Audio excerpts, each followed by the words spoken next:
अथ चतुर्थो अध्याय। श्रीमद् भगवद गीता के ज्ञान कर्म संन्यास योग नाम का चौथा अध्याय प्रारंभ हो रहा है। जिस अध्याय का जो नाम रहता है उस अध्याय में उसी विषय को सुस्पष्ट करके श्री कृष्ण जी ने समझाया है। अध्याय का नाम एक निश्चित संस्कार युक्त होता है। दूसरे अध्याय का नाम था ज्ञान योग, तीसरे अध्याय का नाम था कर्म योग। जब ये समझने लगे लोग कि ज्ञान से कर्म का और कर्म से ज्ञान का तादात्म्यता का कोई संबंध नहीं है, इस चौथे अध्याय में ज्ञान कर्म संन्यास योग नाम दिया कि जिसने अपने ज्ञान को कर्म में और कर्म को ज्ञान में एक रूपता में जोड़ दिया है। तो संन्यास यानी फलाशक्ति छोड़कर जो निष्काम भाव से सेवा करता है, यह भी अध्याय में समझाया गया है।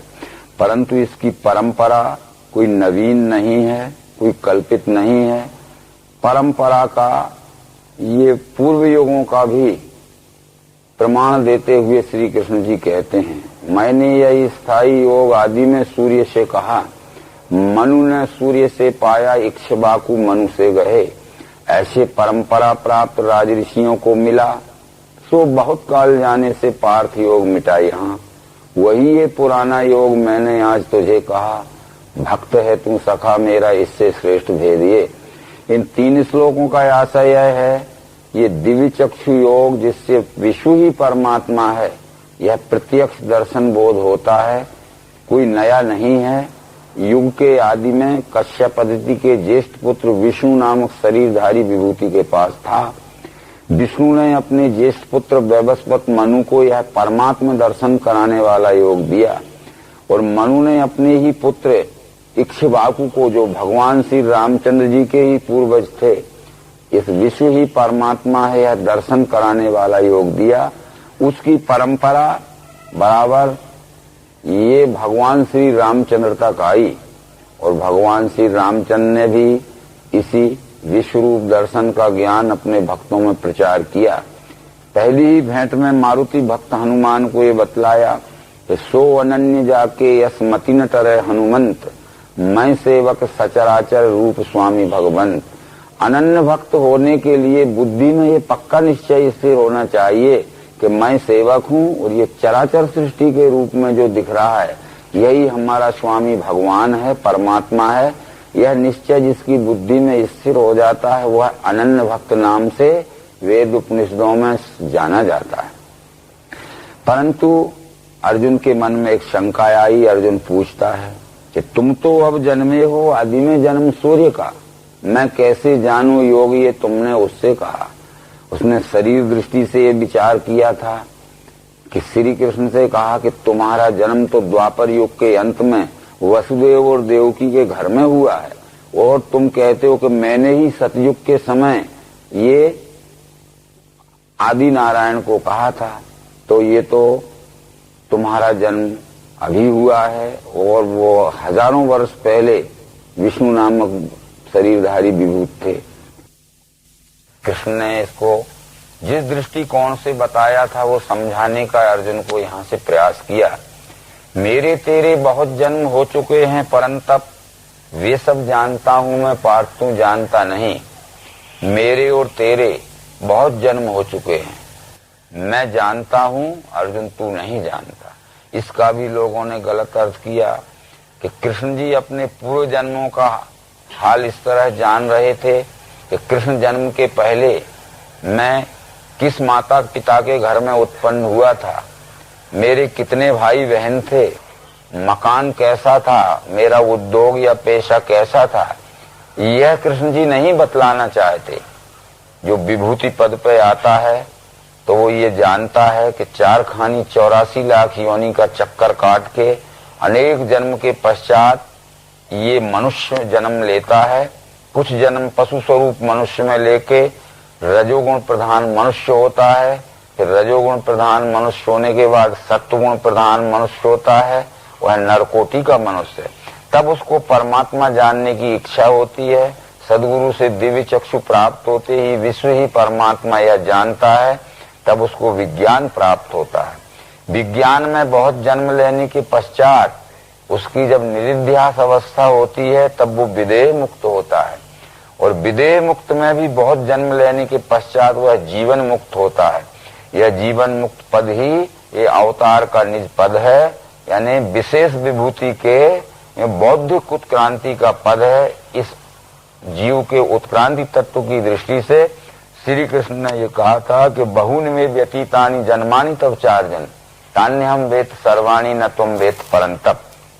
इन सब बातों को देखते हुए अंत में कृष्ण ने यह भी कहा, यदि आत्म तत्व की दृष्टि से देखना चाहते हो तो जन्म नाश बिना मैं हूँ, भूतों का सब देव मैं, मेरे स्वभाव के द्वारा इच्छा से जन्म है मुझे। परंतु आत्म तत्व की दृष्टि से ये संपूर्ण विश्व ही मेरा स्वरूप है, ये ना बनता है, ना मिटता है, ना घटता है, ना बढ़ता है, और ये विश्व रूप परमात्मा ही अपने पराशक्ति के स्फुरण से पुरुषोत्तम अक्षर और क्षर इस त्रिपुटी में लीला सदैव करता रहता है। यह ज्ञान जिसको हो जाता है वह वास्तव में मेरे स्वरूप का जानने वाला है, और यह ज्ञान योग देने के लिए ही मैं अवतार के स्वरूप में इस मानव जगत में आता हूँ। आती है जब ही गिलानी भारत निज धर्म में, अधर्म बल पाता है लेता हूँ तब जन्म में। ये सज्जन वृत्तियों के मनुष्यों को कल्याण में लाने के लिए और दुराचारी दुष्ट प्रवृत्ति के लोगों को दमन करके दबाने के लिए युगों युगों में मेरा जन्म होता है। धर्म गिलानी का जहां तक संबंध था वह हम पहले ही बतला चुके हैं। ये विश्व ही विश्वरूप परमात्मा है, यह निश्चय हमारे अंतःकरण में धारण हो जाना ही धर्म है, और विश्व ही परमात्मा है, यह निश्चय अंतःकरण में धारण न होना ही धर्म गिलानी है। इस तरह से ये धर्म स्थापना के लिए आता है, विश्व का ज्ञान अंतःकरण में स्थापन करने के लिए आता है। ये कहते हैं जन्म कर्म च मे दिव्यम एवं यो वेति तत्वतः त्यक्त्वा देहम पुनर्जन्म नेति मामेति सोर्जन। मेरे इस अवतार या विशेष विभूति रूप से जन्म धारण करने को और विश्व ही परमात्मा है यह मानव मात्र के अंतःकरण में निश्चय धारण कराने के कर्म को जो दिव्य योग के द्वारा तत्वतः जानता है वह अवश्य ही जन्म मृत्यु के भय से छूट जाता है। मिटे काम भय क्रोध अनन्य भजता मुझे, ऐसा जो ज्ञान तप से पवित्र मुझ में रहे। इस तरह मनुष्य निष्काम भाव से ये विश्व में परमात्मा देखकर और अपने स्वकर्म द्वारा यथोचित यथाशक्ति सेवा या भक्ति करता है। परंतु जिन्होंने विश्व रूप परमात्मा का निश्चय अंतःकरण में धारण नहीं किया वो फल की इच्छावान वे देवों को पूजते फिरे। ये स्वार्थी लोग व्यष्टि सुख भोगों की वासनाओं को पूरा करने के लिए अनेक देवी देवताओं को पूजते हैं। यदि उनके कार्य वो निर्भीकता पूर्वक विधि पूर्वक हो गए तो उनको क्षणिक सुख शांति की सिद्धि मिल जाती है, परंतु वो स्थायी सुख शांति नहीं मिलती है। कर्म और अकर्म का भेद बड़े बड़े विद्वान भी नहीं जानते हैं। किम कर्मेति कवियो अप्यत्र मोहिता तत्ते कर्म प्रवक्ष्यामि यज्ञात्वा मोक्ष शुभात्। कृष्ण जी के समय में भी शब्द ज्ञानी बड़े बड़े विद्वान भी ये धर्म कर्म के रहस्य को नहीं जानते थे, इसलिए कृष्ण को ये कहना पड़ा कि मैं वह रहस्य बतलाने के लिए आया हूं जिससे तू ये माने हुए अंधविश्वास के भ्रम से छूट जाएगा। तो जो अकर्म है वो विश्व ही परमात्मा यह जानकर निस्वार्थ भाव से जो सेवामय कर्म किया जाता है, कर्तापन के अभिमान को छोड़कर जो सेवामय कर्म किया जाता है जो अकर्म है, और फल की भावना लेके सकाम भाव से जो किया जाता है वो कर्म है। कर्म अकर्म और विकर्म ये केवल फल भावना से इनके अलग अलग अर्थ हो जाते हैं। यदि विकर्म भी हमने निष्काम भाव से किया लोक सेवा के लिए तो वो भी अकर्म हो जाता है, और स्वाभाविक कर्म भी सकाम भाव से किया तो वो भी कर्म और विकर्म हो जाता है। इसलिए कहा कि यस सर्वे समारंभा काम संकल्प बरिता ज्ञान अग्नि दग्ध कर्माणम तमाहु पंडितम बुधा। सब कर्म जिसके होवे फलिच्छा त्याग वृत्ति से ज्ञान अग्नि दग्ध कर्मी ये पंडित ज्ञानी उसे कहें। सब कर्म का मतलब चाहे वो मनुष्य यज्ञ देव यज्ञ पितृयज्ञ भूत यज्ञ जप यज्ञ क्यों न हो, चाहे वो यज्ञदान तब क्यों ना हो, और चाहे वो अपने अपने स्वभाव के द्वारा सेवा किया हुआ कर्म क्यों, निष्काम भाव से जो कर्म होता है वो सब परमात्मा सेवा के लिए ही होता है। ये फल की आशाएं छोड़ के, फल के आश्रित न रह के जो लोक सेवा के प्राणी मात्र को सुख शांति पहुंचाने के लिए कर्म करता है, वो सब कुछ करते हुए भी वो समय अकर्म ही कर रहा है, क्योंकि फल वासना में नहीं बनता है। ये बतलाते हुए संग दोष मिटा युक्त ज्ञान में चित्त है वसा, निश्चयी नर को पार कर्म बंधन है नहीं। सकाम कर्मों के संग दोष से जो मुक्त हो गया है, व्यष्टि सुख भोगों की आसक्ति में जो नहीं बंधा है, यानी गत संघर्ष मुक्त से, ये परमात्मा ही विश्वरूप है, ऐसे ज्ञान में जिसका चित्त स्थिर हो गया है, वो यज्ञ हेतु करे कर्म सभ्य ब्रह्म में मिले। तो ये यज्ञो वही विष्णु, यज्ञ पुरुष नाम परमात्मा का है, उसके लिए जो कर्म करता है वो सब ब्रह्म मिलते हैं। कर्ता भी ब्रह्म है, क्रिया भी ब्रह्म है, कर्म भी ब्रह्म है, इसलिए उसका फल भी ब्रह्म है। इस तरह बतलाने के बाद, और ये ज्ञान के ज्योति से कोई आत्म संयम अग्नि में इंद्रियों के सब कर्म होमे हैं, कर्म प्राण के।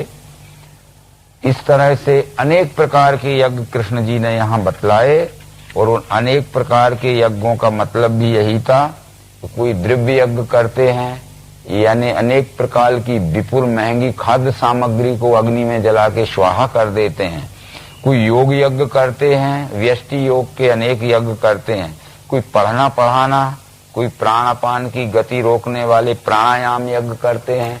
कोई थोड़ा खा के इंद्रियों को संयम में रखना चाहते हैं। तो कोई ऐसे मनुष्य हैं जो इंद्रियों को मनचाहे सुख भोगों में लगा के वो ऊब जाएंगी, उपराम हो जाएंगी, तब अपने आप उनका स्वार्थ भाव छूट जाएगा। ऐसे अनेक ही यज्ञ कहे हैं ब्रह्मदेव ने। ये यज्ञ कृष्ण जी को मान्य नहीं है, यानी अनेक प्रकार के यज्ञ वित्ता ब्रह्मणों मुखे। इन कौन कौन से यज्ञ से क्या क्या लाभ होता है, उससे जनहित क्या होता है, ये सब इसका रहस्य जान लेने वाला इन यज्ञों के चक्कर में नहीं पड़ता है, क्योंकि यज्ञा छपति कलमसा, ये अपने अपने किए हुए सकाम कर्म के परिणाम स्वरूप जो प्रारब्ध में दुख भोग मिलता है, तो इन यज्ञों को करके वो प्रारब्ध का दुख भोग मिटाना चाहते हैं, जो कि यज्ञों के करने से प्रारब्ध के दुख भोग से नहीं छूट सकते। परंतु यहाँ से कृष्ण जी अपना स्वकीय विचार बता रहे हैं। ये द्रव्य के यज्ञ से श्रेष्ठ अर्जुन ज्ञान यज्ञ है, अंत में सब कर्मों का लय है ज्ञान यज्ञ में। ये द्रव्य यज्ञों की अपेक्षा ये विश्व ही परमात्मा है, यह दर्शन कराने वाला बोध यज्ञ ज्ञान यज्ञ श्रेष्ठ है। और द्रव्य यज्ञों का लय अंत में ज्ञान यज्ञ में हो जाता है, पर वो ज्ञान किताबों में नहीं मिलेगा, भाषण में नहीं मिलेगा। तद विद्धि प्रणिपातेन परिप्रश्नेन सेव्या उपदेशयन्ति ते ज्ञानम ज्ञानिनस् तत्वदर्शिना। जो तत्वदर्शी पुरुष होते हैं वो प्रत्यक्ष तत्व दर्शन करा के उस ज्ञान का उपदेश करते हैं। यहाँ उपदेश और प्रवचन में ये अंतर बतलाया गया है कि उपदेश कहते हैं जो प्रत्यक्षीकरण में दिखाया जाता है, वो तत्वदर्शी ही उपदेश कर सकते हैं। वो प्रवचन कहते हैं जो शब्दों में सुनाया जाता है, ये तत्वज्ञानी प्रवचन करते हैं। अथवा तत्वज्ञानी और तत्वदर्शी का ये भेद बतलाते हुए अंत में ये कहा गया है कि यद्यपि पापियों में तू सबों से पाप में बड़ा, होगा भी ज्ञान नौकाले तरेगा निधि पाप का। हमने ये समझा है कि हम तीर्थ में जाने से तर जाते हैं, परंतु वेद ने तीर्थ का अलग ही अर्थ बतलाया है। वेद कहते हैं जनो यस्य तरंती तानि तीर्थानि, जहाँ जीव का तरन तारण हो जाता है, मुक्त हो जाता है, उसे तीर्थ कहते हैं। तो इस श्लोक में कृष्ण ये कहना चाहते हैं कि यद्यपि पापियों में तू सबों से पाप में बड़ा, होगा भी ज्ञान नौकाले तरेगा निधि पाप का। यानी ज्ञान ही तीर्थ है और तत्वदर्शी ही देवता है। तत्वदर्शी रूपी देवताओं से ज्ञान रूपी तीर्थ में सत्संग रूपी स्नान करो तो ये पाप मुक्त हो जाओगे। जैसे चेता हुआ अग्नि काष्ठों को भस्म करे, वैसे ही ज्ञान अग्नि भी सारे कर्मों को भस्म करे। ये ज्ञान अग्नि क्या है? ये परमात्मा का दर्शन कराने वाला बोध ही ज्ञान अग्नि है। क्योंकि वेद मंत्रों में ये कहा गया है, अभेद दर्शनम ज्ञानम ध्यानम निर्विषयम मना। भगवत गीता में भी यही कहा गया है कि अभ्यास से ज्ञान श्रेष्ठ, ज्ञान से ध्यान है बड़ा, ध्यान से कर्म फल त्याग, त्याग से शांति है मिली। अभ्यास की जरूरत हमें ज्ञान प्राप्ति के लिए है और ज्ञान की जरूरत हमें ध्यान के लिए है।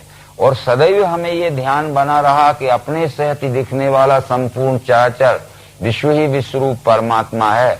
तो फिर निस्वार्थ भाव से इसके साथ में व्यवहार होगा तो परम सुख शांति अवश्य मिलेगी। इसलिए बार बार भगवत गीता में ये देखी हुई वस्तु के स्थायी स्मरण को ध्यान कहते हैं और ध्यान पूर्वक की हुई सेवा को अनन्य भक्ति कहते हैं, ये कहा गया है। तो ये विचार समझाते हुए अंत में कृष्ण ने कहा कि नहीं ज्ञाने सदृशम पवित्र मेरी मुद्दते तत्स्वयं योग संसिद्ध काले नात्मनि बिंदती। इस संसार में ये दिव्य चक्षु योग के ज्ञान के समान दूसरी पवित्र कोई वस्तु नहीं है। क्योंकि ये दिव्य चक्षु योग के ज्ञान से ही विश्वरूप परमात्मा का दर्शन होता है और ज्ञान के समान पवित्र कोई दूसरी वस्तु नहीं। परंतु यह परमात्मा दर्शन कराने वाले अंतःकरण में ज्ञान की योग्यता अनेक जन्म की पुण्याई के परिणाम स्वरूप किसी बिरले मनुष्य में ये प्रकट होती है, हर एक में प्रकट नहीं हो सकती। बराबर श्रद्धावान जो होते हैं, संलग्न चित्त जो होते हैं और जो इंद्रिय मन बुद्धि आदि जिनके निर्मल और वशिष्ठ हो जाते हैं, उन मनुष्यों को ज्ञान की प्राप्ति हो सकती है। ये श्रद्धावान दत्त चित्त लहे ज्ञान जितेंद्रिय। जो श्रद्धावान नहीं है, जो संलग्न चित्त नहीं है, एकाग्र चित्त नहीं है, निर्मल चित्त नहीं है, उनको परमात्मा दर्शन का ज्ञान कदापि संभव नहीं है। और जब तक परमात्मा दर्शन न होगा तो स्थायी सुख शांति नहीं मिलेगी। ये बतलाने के बाद ही अज्ञानी हीन श्रद्धा से संशयी नाश में मिले। जो अज्ञानी रहते हैं, जो श्रद्धा रहित रहते हैं और जिनके चित्त में निर्मलता नहीं रहती है, ऐसे संशय और विपर्य में पड़े हुए लोग ये विश्व में परमात्मा स्वरूप का अनुभव नहीं कर पाते हैं। इसलिए प्रत्यक्ष विश्वरूप परमात्मा के साथ उनका दुष्टाचार का, दुराचार का दुर्व्यवहार होता है और जो वास्तव में कल्पना है, निराभिर्म है, उसको परमात्मा जान के अनेक प्रकार की पूजा पाठ करते हैं। तो ये अज्ञानी लोग हैं जिनका निर्मल चित्त नहीं है। निर्मल चित्त न होने से जिनको अंतःकरण में ज्ञान का प्रवेश नहीं हो सकता है, ऐसे संशयी पुरुषों का अवश्य पतन होता है। दोनों लोग गए उसके मिले न सुख शांति का। उनको इहलोक यानी वर्तमान जन्म में और परलोक यानी भविष्य में लेने वाले जन्म में सुख शांति कभी नहीं मिल सकती। इसलिए योग द्वारा मिटे कर्म ज्ञान से विरमह गया, निश्चयी नरकोपार्थ कर्म बंधन है नहीं। दिव्य चक्षु योग के द्वारा जिसने यह विश्व ही परमात्मा है अपने सहित एकात्मता का निश्चय कर लिया है, तो वो सकाम या स्वार्थमय कर्म नहीं होंगे उससे, तो कर्म का दुखमय फल भोग उनको बंधन नहीं होगा। योग द्वारा मिटे कर्म ज्ञान से विरमह गया, ऐसे निश्चयी मनुष्य को पार फिर कर्म का बंधन नहीं होता है। इसलिए अज्ञान उत्पन्न तस्मात् ये ही का ब्रह्म भारत, ज्ञान के खड़ग से मारो कर्म योग करो उठो। तेरे अंतःकरण में अज्ञान के कारण जो अनेक प्रकार का द्वैत भ्रम उत्पन्न हो गया है, वो दिव्य चक्षु योग के ज्ञान द्वारा वो अज्ञान से उत्पन्न भ्रम का निरसन करके और इस दिव्य चक्षु के ज्ञान योग के प्रकाश में आओ, ताकि तुम सत्सेवा कर सको और इस सत्सेवा से ही परम सुख शांति का लाभ होगा। इस तरह बतलाते हुए ये ज्ञान कर्म संन्यास योग नाम का चौथा अध्याय संपूर्ण हुआ। नर्मदे हर।